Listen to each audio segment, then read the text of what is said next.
My question is, we see how powerful TikTok has become and how you have used that platform.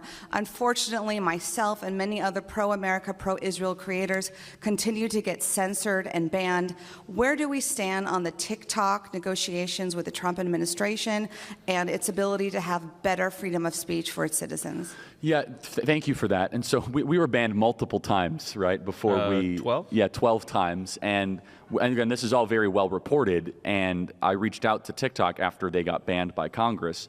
And I said, hey, you guys say you're this free speech platform. Let us speak and not be banned. And so to their credit, we've gone super viral and billions of views. Right now, I'm not sure what the status is. I think a lot of it is in limbo because of the China tariff situation.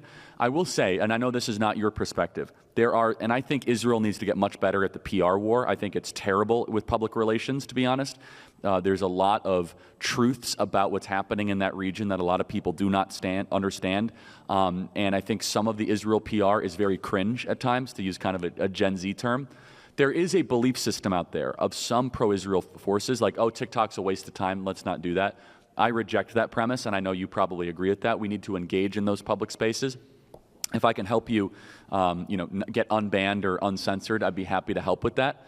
But here's the major, one of the more fundamental issues when it comes with the fight and the debate for Israel is that it's very hard for those of us that are not Jewish to make the contention when most Jews do not care about Israel that much. When I actually have to debate Jews on Israel on campus. It's very hard, right? Do you understand what I'm saying?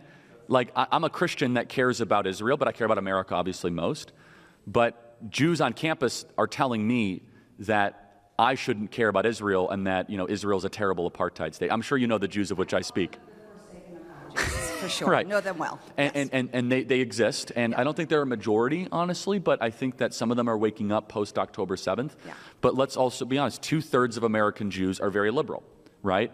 And one of the, and I'll throw to Andrew, I know Andrew has a thought on this, but just one other element and contextualization on this that I want to make sure I add.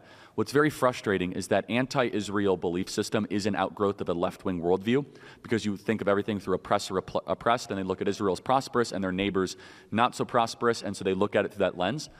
Unfortunately, Jewish Americans have financed their own demise. Jewish Americans have financed these left-wing organizations and colleges that have led to the rise of anti-Israel sentiment.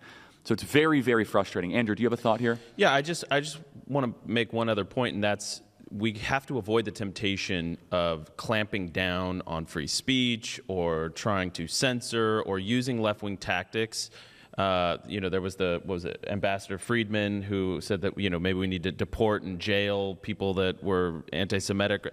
Those types of policies or that approach to dealing with the anti-Semitism problem will only create more anti-Semitism. And it does create more. For full shows, live and on demand, it's Salem News Channel.